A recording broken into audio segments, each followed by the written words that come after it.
Кандайсыздар, жакшысыздарбы? 21-апрель уникалдуу шакалдар сабагы башталат. Өтө керемет сабак.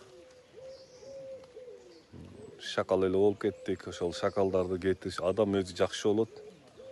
Ичибизге баягы шакалдардын баарын толтура алабыз. Ошон үчүн ооруйт экенбиз. Ошон үчүн кыйналат экенбиз. Ошон үчүн азап чегет экенбиз. Ушул шакалдар жөнүндө өтө терең сабак, өтө керемет сабак.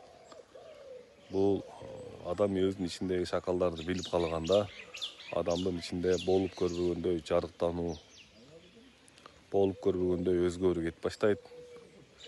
Биз ошол ичибиздеги шакалдарды семиртип алып эле кыйналып жүрө берет экенбиз.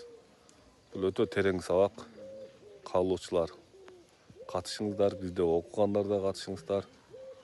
Ошол ичибиздеги шакалдар кеткенде биз жарыктанып, сонун ийгиликтерге жетишебиз.